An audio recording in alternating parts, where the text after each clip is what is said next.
I'm sitting here with the stunt rider, army veteran, bike builder, and infamous self-made YouTuber, motovlogger, straight out of Chicago, USA. Welcome to the channel, Brian636. What's up, brother? I'm honored to be here, man. Pleasure to have you. Yeah. So, for those who aren't familiar with you and what you do, can you tell us a little about yourself? Yeah, my name's Brian. I'm from Chicago, Illinois, the USA. I'm a Marine veteran, born and raised in Chicago, and I love just riding around there. And I do food reviews there. I'm a stunt rider, and I upload to YouTube pretty much just for fun at this point, and because I've been doing it for such a long time. Yeah. So it's like a natural routine for you? It is, yeah. I was on YouTube before there was even monetization. I think I started in like 2008, uploading videos of me just like tinkering with my mini bikes and whatnot. When I was in middle school and high school, you got some background noise. But yeah, I used to upload videos of me just tinkering with my motorcycles, building them, doing top speed runs, and starting to do wheelies and whatnot. And how did all that started? Like, how did you get into bikes, basically? I think it was in my blood from a really young age. I started off BMX racing, you know, like pedal bikes. Yeah. So I was on pedal bikes doing like jumps. It's like a track for dirt bikes. Exactly. But for pedal bikes. So I started off BMX racing when I was 5, and I just stayed on bikes ever since. Awesome. Yeah. And I bet you can't stop now. No, I feel like I really can't. I feel like I've been doing it for such a long time now that it's just like natural to just ride. And if I go more than a couple days without riding, it feels like I haven't eaten or something. You know, it's weird. Yeah. So what type of bike do you feel most comfortable or at home on? I don't know about most comfortable. Probably most comfortable would be the 0304 636. I mean, that's what I've come used to. That's what I've come used to. And to be honest, I enjoy every side of bike life. Groms, Harleys, supermotos. If it's got a motor in it, I really love riding it, and I think it's cool, you know, no matter what. Off-road, on-road, legal, illegal, it's all fun. Awesome. Like, I know you have a really sweet CRF 450 parked in the garage at home. I do. So what are your like relation to dirt bikes and supermotos? My relation to those bikes are probably the newest. I'm probably the newest with supermotos. I got my first supermoto in I think 2019, the late 2019, and I built it just because I had rode a couple of my friends and I really loved the way they felt. It was like a big pogo stick for the front end to do stoppies, and the amount of torque that the motors had is insane. But I rode dirt bikes like when I was a kid on the street illegally, and you know, I really liked the fact that we could put street bike tires on them and a headlight and make them, you know, safe, you know, road safe. And yeah, I ended up building that CRF 450R over the winter this year, and I've really fallen in love with that thing again too. So I like supermotos. When you wake up, Mm-hmm. do you feel like you have the supermoto itch, or do you like know from the moment you wake up what bike you want to be on that day? I keep it in rotation, to be honest. So if I just rode the Grom on Monday, and then the 636 on Tuesday, and then the Harley, and then maybe the pocket bike, then yeah, maybe it's time for the supermoto, and then to the FZ or whatever. I like cycling through whatever bikes I have at the time. Keeps it fresh, right? It keeps them all fresh. It keeps people that, you know, watch the videos saying, I want to see this one and that one, a little bit more satisfied, just because, you know, I've seen that in the comments over the years, obviously, of, oh, I want to see you on this bike more or that bike more. And it's like, in all reality, if you watch the videos, I go in rotation. I keep them in rotation, and I do my best to do that because I enjoy them all. So yeah. They're awesome bikes. Yeah. So, like, initially, what made you gravitate towards the 636? Man, I really can't tell you, man. I really liked the way it looked. I don't know. Are they common bikes for use for stunt riding in the U.S.? They were a lot more common than they used to be, than they are now. Like now they're getting to be almost rare, because stunt riders have been beating the piss out of them for almost 20 years now. These things are 20 years old, you know, or 19 years old. So they're getting rarer and rarer. So they were more common, but now they're getting rare, and they're going up in price. Is it a struggle to like find parts? For the 0304? Yeah. OEM, yeah. OEM parts is getting to be a real struggle. Like if you blow a motor on a 636, you could be shit out of luck for months, if not a year, if you don't know somebody that knows somebody. Cause yeah. So I bet you have a good amount of stashed up of parts. I got a little bit, yeah. I got enough to get me by. I can imagine. Yeah. So switching lanes here, what do you think about the competitive side of stunt riding versus the street riding? Like, what do you prefer?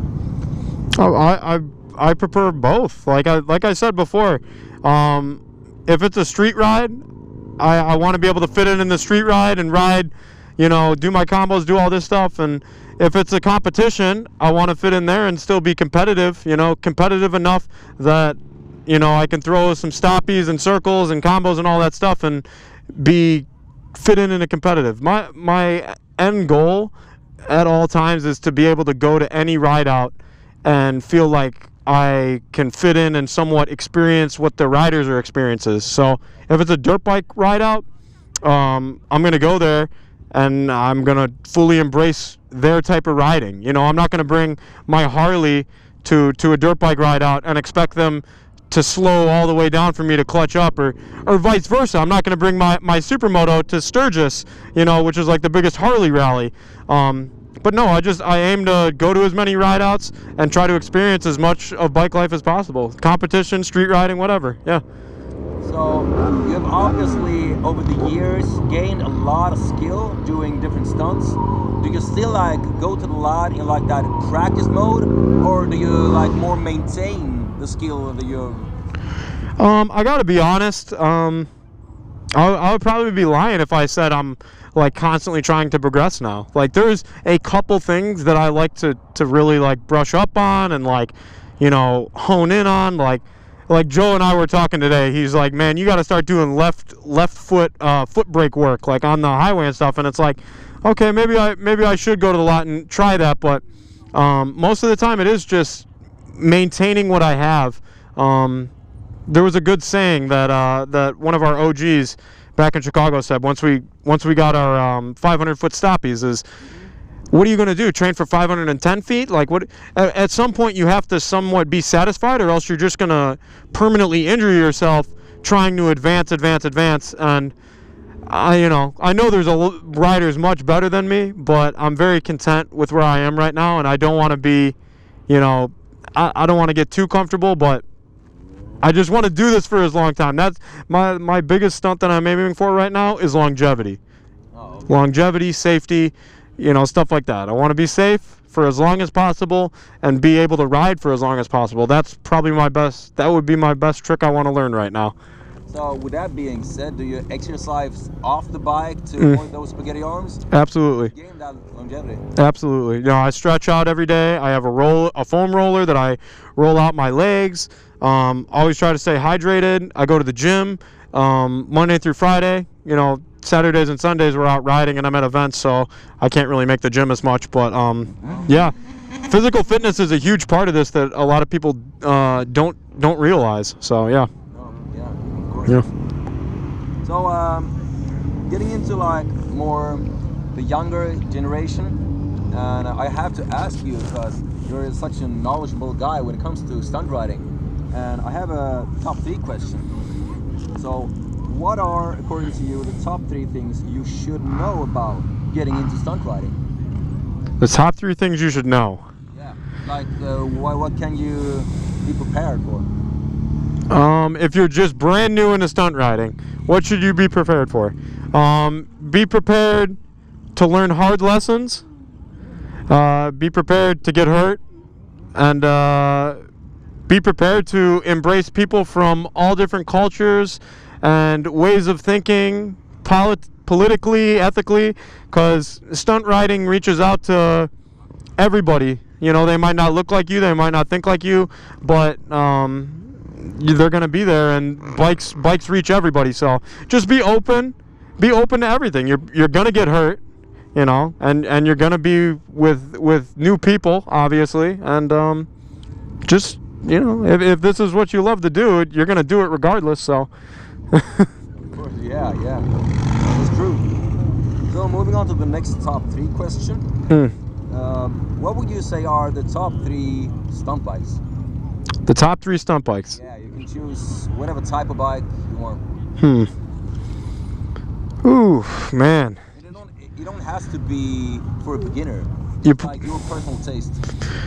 Put me on the spot here. I would probably say, I would say 0304 636. It's just, it is what it is. What do you fucking expect? Number 2, I'd probably say the DRZ 400. That's a robust tank. A lot of guys in the States have had their DRZs for 5-10 years, no rebuilds, no nothing. So that speaks volumes. And number 3 is probably the F4i for the exact same reasons as the DRZ. They're tanks. You can't fucking kill them. So, yeah. Awesome. Yeah. I'm gonna do a third top 3 to make the triangle complete. Top 3 beginner wheelie tips.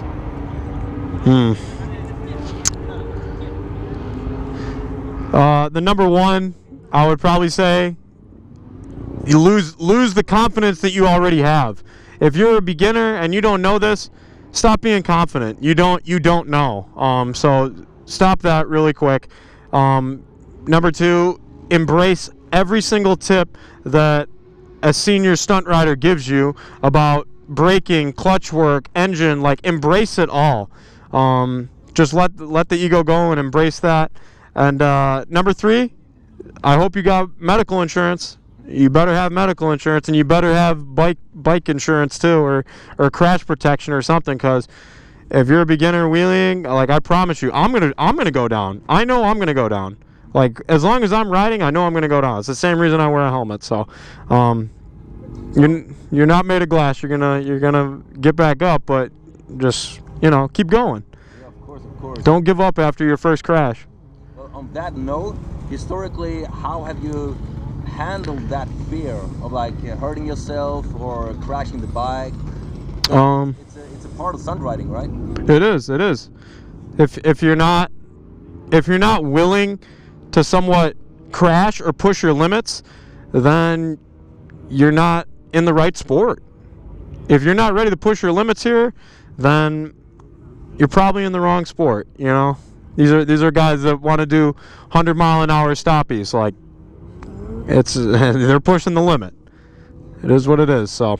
So, what riding-wise are you working on right now? Kind of like following up on if you're practicing, but like when you're out riding, is there something that you like to do right now? Practicing? That I like to do, like a trick I like to do. Yeah, like favorite trick right now. On this past ride, because this is what's fresh in my head. So madcap ride, I was having a blast doing the 4th gear no-handers on the highway. I was having fun doing that, and the fast rolling burnouts. Like the Europeans here, like, they ride fast on the highways, and that's cool in its own realm. I like embracing that speed, because in the U.S. on the highways in certain cities and whatnot, we go like 40 miles an hour. So it's slower, but whatever. Exactly.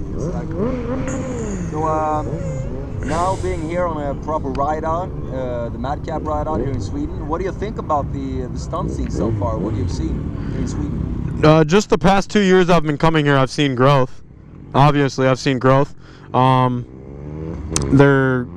seems to be more and more interest around stunt riding growing here in the whole country, not just Stockholm, because I keep meeting people from South Sweden, North Sweden, guys from Finland, Denmark, Holland, the UK. Like, it's crazy. So it's different, but it's definitely growing here as well. Is it comparable at all to what you have back in the States? It's comparable, yeah. It's definitely comparable. The States has a lot of its own things for a lot of its own reasons. You know, we have, I think our scene is a little bit bigger just because it's been happening for a lot longer. But that's anything, you know, we've been around doing it for a long time, especially the street bike scene.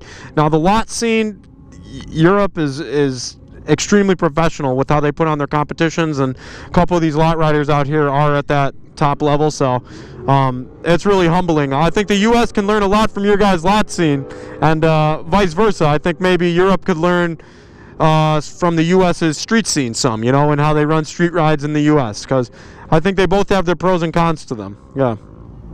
Awesome.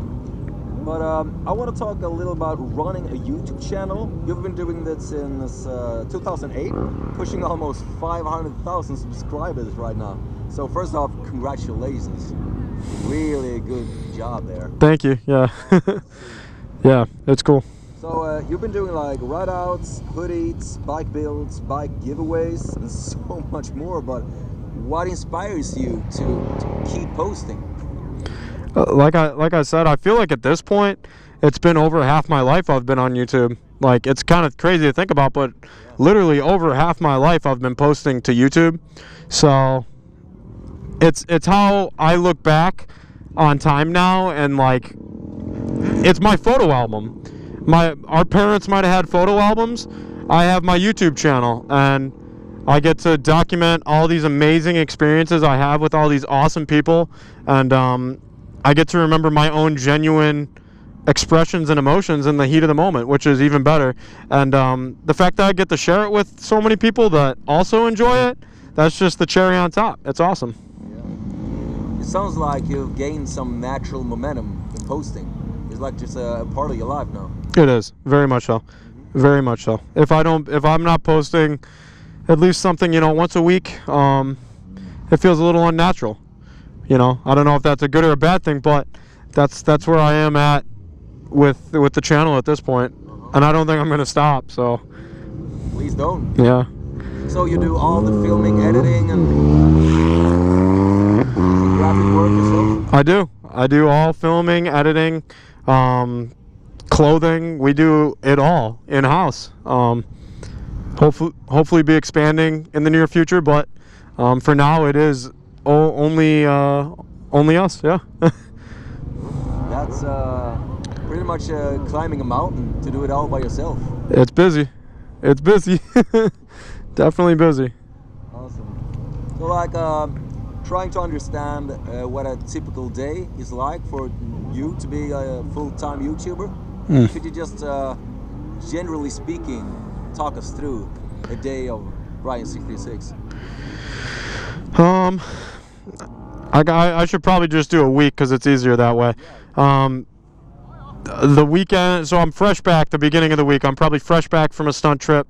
So I'm going to service my bikes right away, whether that's an oil change, a tire change, whatever they need. I'm going to attend to that right away, clean them, wash them, and then really briefly start uploading my videos from that weekend into the editing software, and then you know, relax for a day or two, and then start editing, maybe hit some local rides, hope to get an edit up by Wednesday or Thursday, pack up the van, get ready to go to another event, and then leave by Thursday night or Friday morning to another city in the US. If it's somewhere abroad, then that's a little bit different, but yeah, the week is meant for editing and bike maintaining, and then the weekend is meant for riding and the events. So that's an awesome cycle, if you ask me. Yeah.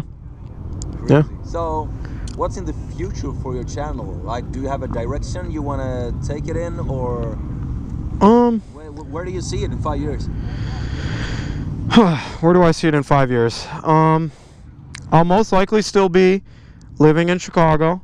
I think I'll still be going to stunt rides. Maybe not as much though. I think I want to get into maybe like some longer distance rides. Maybe get into the cross country scene, because that is probably the last bit of motorcycling culture I haven't really touched. You know, I'm already into the Harley scene now, which is awesome in its own way too. But you know, the lunatics on the BMWs with the hazard vests on and they're out riding and it's 20 degrees out, like that hasn't been a part of bike life to me yet.